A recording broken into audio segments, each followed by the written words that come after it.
HSC পরীক্ষায় একটা প্রশ্ন আসবে, নিচের কোন অ্যাসিডটি বেশি শক্তিশালী?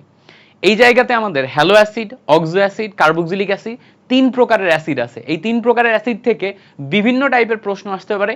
যতগুলা টাইপের প্রশ্ন আসতে পারে এই সব টাইপগুলা আমি মাত্র 7 থেকে 8 মিনিটে তোমাকে রিভিউ করাই দিব। এই ভিডিওটা দেখো, ভিডিওটা শেয়ার করে রেখে দাও। এই ভিডিওটা তোমার পরীক্ষার আগের দিন প্রচুর পরিমাণে কাজে লাগবে। জাস্ট দেখে যাবা, 1 মার্ক কমন পেয়ে যাবা। প্রথমে আসো, আমরা এখানে দেখতে পাচ্ছ hydrogen fluoride, hydrogen chloride, hydrogen bromide, hydrogen iodide, 4টা অ্যাসিড নিছি। এগুলাকে আমরা হ্যালো অ্যাসিড বলি।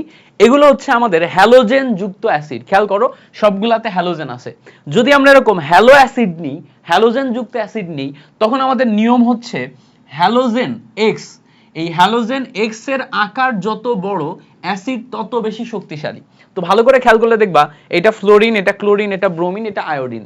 এর মধ্যে আয়োডিনের আকার সবচেয়ে বড়, এই জন্য আয়োডিন সবচেয়ে বেশি শক্তিশালী। এর চেয়ে ছোট আকার হচ্ছে ব্রোমিন, তাহলে হচ্ছে ব্রোমিন হচ্ছে এর চেয়ে কম শক্তিশালী। ব্রোমিনের চেয়ে ছোট আকার হচ্ছে ক্লোরিন, তাহলে ক্লোরিন এর চেয়ে কম শক্তিশালী। তাহলে 4টা যদি আমার অপশন দিয়ে দেয়, দিয়ে বলে নিচের কোন অ্যাসিডটি সবচেয়ে বেশি শক্তিশালী, উত্তর হচ্ছে হাইড্রোজেন আয়োডাইড। যদি জিজ্ঞেস করে নিচের কোনটি সবচেয়ে কম শক্তিশালী অ্যাসিড, তাহলে হচ্ছে হাইড্রোজেন ফ্লোরাইড। আশা করি এইটা ক্লিয়ার হয়ে গেছে। এটা যদি পারো, যদি ডিরেক্ট এমসিকিউ চলে আসে, এই 4টা অপশনে থাকবে, দাগায় ফেলতে হবে। আচ্ছা, এবার আসো সেকেন্ড ক্যাটাগরির যে অ্যাসিড আছে এটার দিকে তাকাই। এগুলাকে বলা হচ্ছে অক্সো অ্যাসিড। এই টোটাল অ্যাসিডগুলোর মধ্যে সবগুলাতে কেন্দ্রীয় পরমাণু আছে। ভালো করে খেয়াল করলে দেখবা, এখানে কেন্দ্রীয় পরমাণু হচ্ছে ক্লোরিন, এখানে সালফার, এখানে নাইট্রোজেন, এখানে সালফার। এই সবগুলাতে কেন্দ্রীয় পরমাণু আছে। কেন্দ্রীয় পরমাণু জারণ মান বের করা যায়। খেয়াল করে দেখবা, কেন্দ্রীয় পরমাণু জারণ মান বের করা যায়। এটার জন্য নিয়ম হচ্ছে কেন্দ্রীয় পরমাণু জারণ মান যত বেশি, তত শক্তিশালী। এই জায়গাতে অ্যাসিডগুলোর ক্ষেত্রে কেন্দ্রীয় পরমাণু জারণ মান যত বেশি হবে, অ্যাসিড তত শক্তিশালী হবে। তাহলে আমরা একটু বের করার চেষ্টা করি কেন্দ্রীয় পরমাণু জারণ মান কত। এখানে দেখো 4 দুগুণা 8, 8 থেকে 1 বাদ দিলে আমার এখানে ক্লোরিনের জন্য আসে হচ্ছে +7। 4 দুগুণা 8, 8 থেকে 2 বাদ দিলে এখানে আসে হচ্ছে +6। 3 দুগুণা 6, 6 থেকে 1 বাদ দিলে এটা আসে হচ্ছে +5। 3 দুগুণা 6, 6 থেকে 2 বাদ দিলে এটা আসে হচ্ছে +4। তাহলে দেখো সবচেয়ে বেশি জারণ মান হচ্ছে এটার, তাহলে এটা সবচেয়ে বেশি শক্তিশালী অ্যাসিড। এর চেয়ে কম শক্তিশালী এটা, এর চেয়ে কম শক্তিশালী এটা, সবচেয়ে কম শক্তিশালী এটা। তাহলে এই 4টার মধ্যে যদি আমাকে জিজ্ঞেস করে নিচের কোনটি সবচেয়ে বেশি শক্তিশালী, তাহলে অপশন এ হবে আমার সবচেয়ে বেশি শক্তিশালী এটা, HClO4। আর যদি সবচেয়ে কম শক্তিশালী কাউকে জিজ্ঞেস করে, তাহলে কিন্তু এটা আসবে, যেটা হচ্ছে আমার H2SO3। তাহলে কেন্দ্রীয় পরমাণু জারণ মান দেখে আমরা বের করে ফেলতে পারলাম। আচ্ছা, এবার আসো আমরা নিচের এটার ক্ষেত্রে একটু দেখি। এই কেসটা একটু ইন্টারেস্টিং কেস। এই জায়গাতে দেখো HNO3 যখন আমি নিছি, 3 দুগুণা 6, 6 থেকে 1 বাদ দিলে কেন্দ্রীয় পরমাণু জারণ মান 5 আসে। 4 দুগুণা 8, 8 থেকে 3 বাদ দিলে এটারও কেন্দ্রীয় পরমাণু জারণ মান 5 আসে। কেন্দ্রীয় পরমাণু জারণ মান এখন সমান হয়ে গেছে না ভাই? সমান হয়ে গেলে এখন কিভাবে বের করব? খেয়াল করো, কেন্দ্রীয় পরমাণু জারণ মান যদি কখনো সমান হয়ে যায়, তাহলে কেন্দ্রীয় পরমাণুর আকার যার ছোট হবে সেই অ্যাসিডটা বেশি শক্তিশালী হবে। যেইটার কেন্দ্রীয় পরমাণুর আকার ছোট হবে, তাহলে ভালো করে খেয়াল করো, এখানে নাইট্রোজেন হচ্ছে কেন্দ্রীয় পরমাণু, এখানে ফসফরাস হচ্ছে কেন্দ্রীয় পরমাণু। নাইট্রোজেন এবং ফসফরাসের মধ্যে কার আকার ছোট? উত্তর হচ্ছে নাইট্রোজেনের আকার ছোট। নাইট্রোজেনের অরবিটাল একটা কম আছে, ফসফরাসে একটা অরবিটাল বেশি, তাহলে আকার ছোট নাইট্রোজেনের, এই জন্য এইটা বেশি শক্তিশালী অ্যাসিড। আমরা যদি পরের গুলার ক্ষেত্রে খেয়াল করি, এখানে খেয়াল করো 4 দুগুণা 8, 8 থেকে 1 বাদ দিলে এটা +7 আসে, এটাও +7 আসে, এটাও +7 আসে। অর্থাৎ সবগুলার ক্ষেত্রেই কেন্দ্রীয় পরমাণু জারণ মান আমার সমান। কেন্দ্রীয় পরমাণু জারণ মান যখন সমান, তখন আবারও আমার আকার দেখতে হবে যে আকার কার ছোট। খেয়াল করে দেখো, ক্লোরিন, ব্রোমিন, আয়োডিন, এর মধ্যে ক্লোরিনের আকার সবচেয়ে ছোট। কেন্দ্রীয় পরমাণুর আকার ক্লোরিনের ছোট হওয়ায় এটা সবচেয়ে শক্তিশালী অ্যাসিড। তার চেয়ে একটু বড় এটা, তার চেয়ে বড় এটা। তাহলে এগুলো যদি আমার অপশনে দিয়ে দেয়, তাহলে আমি বের করতে পারবো না। এই সিমিলার টাইপের জিনিসপত্র দিবে, অপশনগুলো দেখে আমার যেন ব্যাপারটা ধরে ফেলতে পারি আমি এবং পরীক্ষায় জায়গায় আসতে পারি। ওকে, এবার আসো পরবর্তীতে যেটা আমরা দেখব সেটা হচ্ছে কার্বক্সিলিক অ্যাসিড। কার্বক্সিলিক অ্যাসিডের ক্ষেত্রে যখন শক্তিমাত্রা বের করতে বলবে, তখন 3 ক্যাটাগরির কার্বক্সিলিক অ্যাসিড তুমি মোস্টলি এইচএসসি পরীক্ষায় পাবা। প্রথম ক্যাটাগরি হচ্ছে, ভালো করে খেয়াল করে দেখবা, এটা হচ্ছে 1 কার্বন বিশিষ্ট কার্বক্সিলিক অ্যাসিড, এটা 2 কার্বন বিশিষ্ট কার্বক্সিলিক অ্যাসিড, এটা 3 কার্বন বিশিষ্ট কার্বক্সিলিক অ্যাসিড, এভাবে 4, 5, 6 কার্বন সংখ্যা বাড়তে পারে।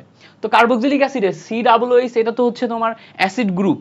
সামনে আমার অ্যালকাইল গ্রুপ আছে না? অ্যালকাইল গ্রুপে আমার শুধু হাইড্রোজেন বসতে পারে, একটা কার্বন বসতে পারে, 2টা কার্বন বসতে পারে, 3টা কার্বন বসতে পারে, এভাবে অ্যালকাইল গ্রুপে কার্বন সংখ্যা বাড়তে পারে। তো অ্যালকাইল গ্রুপ যেটা আছে, ভালো করে খেয়াল করো, এই যে অ্যালকাইল গ্রুপ যেটা আছে, এখানে কার্বন যত বেশি হয়, অ্যাসিড তত কম শক্তিশালী হয়, অ্যাসিডের শক্তিমাত্রা তত কমে। তাহলে ভালো করে খেয়াল করো, এই জায়গাতে আমার অ্যালকাইল গ্রুপে 2টা কার্বন আছে, এর শক্তিমাত্রা কমে যাচ্ছে। এখানে অ্যালকাইল গ্রুপে 1টা কার্বন আছে, এখানে অ্যালকাইল গ্রুপে কোনো কার্বন নাই। তো অ্যালকাইল গ্রুপে সবচেয়ে কার্বন কম হচ্ছে এইটাতে, 0 কার্বন। তাহলে এটা সবচেয়ে শক্তিশালী অ্যাসিড। এখানে 1 কার্বন, মানে দেখো এখানে 0 কার্বন, এখানে 1 কার্বন, এখানে 2 কার্বন, এভাবে তুমি বাড়াইতে পারবে। অ্যালকাইল গ্রুপে 3 কার্বন, 4 কার্বন। কার্বন সংখ্যা যত বেশি হবে শক্তি তত কমবে। তাহলে এটার চেয়ে শক্তি এটার কম, তাহলে এটার বেশি এটার কম। সেম ভাবে এখানে তুমি আরো বাড়াইতে কমাইতে পারবা। তার মানে এরকম কার্বক্সিলিক অ্যাসিডের ক্ষেত্রে অ্যালকাইল গ্রুপে কার্বন সংখ্যা যত বাড়বে আমাদের অ্যাসিডের শক্তিমাত্রা তত ধাপে ধাপে কম হবে। আশা করি ব্যাপারটা ক্লিয়ার। এবার আসো পরে আসি। এবার দেখো স্পেসিফিক ভাবে এই কার্বক্সিলিক অ্যাসিড গ্রুপগুলোর দিকে খেয়াল করো, সবগুলাই দেখবা ইথানোয়িক অ্যাসিড থেকে তৈরি হওয়া কার্বক্সিলিক অ্যাসিড। ইথানোয়িক অ্যাসিড মানে কি? ইথানোয়িক অ্যাসিড মানে হচ্ছে 2 কার্বন বিশিষ্ট কার্বক্সিলিক অ্যাসিড। তো ইথানোয়িক অ্যাসিডের ভালো করে খেয়াল করলে দেখবা অ্যাসিড গ্রুপের পাশে যে কার্বনটা আছে যেটাকে আমরা আলফা কার্বন বলতেছি, আলফা কার্বনে হাইড্রোজেন আছে। এই হাইড্রোজেনগুলোকে প্রতিস্থাপন করে আমরা এখানে ক্লোরিন বসাতে পারি, ক্লোরিন বসাতে পারি, ক্লোরিন বসাতে পারি। তো আলফা কার্বনের হাইড্রোজেনগুলোকে প্রতিস্থাপন করে যখন আমরা ক্লোরিন বসাবো, ক্লোরিন সংখ্যা যত বাড়বে, খেয়াল করো এই যে X যত বেশি তত শক্তিশালী। অর্থাৎ এই আলফা কার্বনের, এটা কিন্তু স্পেসিফিক একটা ক্যাটাগরির অ্যাসিড, এই আলফা কার্বনের হাইড্রোজেনগুলোকে প্রতিস্থাপন করে আমি ক্লোরিন সংখ্যা যত বাড়াবো আমার অ্যাসিড তত বেশি শক্তিশালী হবে। তাহলে দেখো সবচেয়ে বেশি ক্লোরিন কোথায় আছে? এটাই আছে, তাহলে এটা সবচেয়ে বেশি শক্তিশালী। এখানে দেখো 2টা ক্লোরিন আছে, এটা তার চেয়ে কম। এখানে দেখো 1টা ক্লোরিন আছে, এটা তার চেয়ে কম। এখানে দেখো কোনো ক্লোরিন নেই, এটা সবচেয়ে কম শক্তিশালী অ্যাসিড। তাহলে এই 4টার মধ্যে যদি আমার জিজ্ঞেস করে কোনটা সবচেয়ে বেশি শক্তিশালী অ্যাসিড, উত্তর হচ্ছে এটা। যদি জিজ্ঞেস করে কোনটা সবচেয়ে কম শক্তিশালী অ্যাসিড, উত্তর হচ্ছে এটা। ঠিক আছে? তাহলে এইগুলোর মধ্যে আমি কম্পেয়ার করার এই পয়েন্ট পেয়ে গেছি, এই পয়েন্ট ওয়াইজ এটা কম্পেয়ার করব। লাস্টে আসো, লাস্টে দেখো এটা একটা স্পেসিফিক ক্যাটাগরির অ্যাসিড যেখানে প্রত্যেকটাই আমার ইথানোয়িক অ্যাসিডের এক একটা জাতক। ভালো করে খেয়াল করলে দেখবা আলফা কার্বনে হাইড্রোজেন একটা অপসারণ করে সেখানে একটা করে হ্যালোজেন বসাইছি, বাট হ্যালোজেনগুলো সেম না, ডিফারেন্ট ডিফারেন্ট হ্যালোজেন। দেখো একটা ফ্লোরিন, একটা ক্লোরিন, একটা ব্রোমিন, একটা আয়োডিন।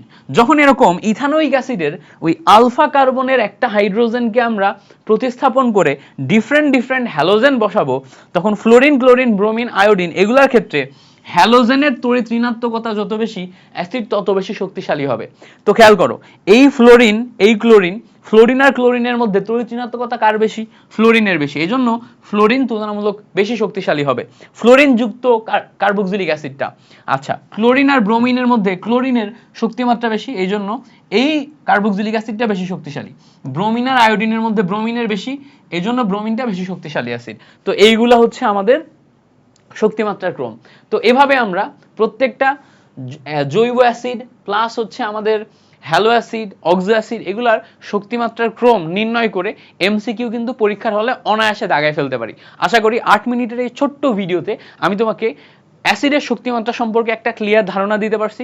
এগুলার কোনোটার কারণ ব্যাখ্যা করি নাই, শুধু ট্রিকগুলা বলছি যাতে কুইক রিভিউ করে পরীক্ষার হলে যে তুমি দাগায় আসতে পারো। আমরা কোনোটার কারণে যাই নাই এবং আমরা অ্যাডমিশন লেভেলেও কোনো কিছু পড়াই না, একদম বেসিক লেভেলে পড়াইছি যেগুলো তোমাদের এইচএসসি পরীক্ষায় আসবে। যদি ভিডিওটি ভালো লেগে থাকে তাহলে অবশ্যই ফ্রেন্ডদের সাথে শেয়ার করো এবং ক খ এর পিডিএফ পাইতে চাইলে এখনই আমাদের টেলিগ্রাম গ্রুপে জয়েন করো। কমেন্টে টেলিগ্রাম গ্রুপের লিঙ্ক দেওয়া আছে। Thank you.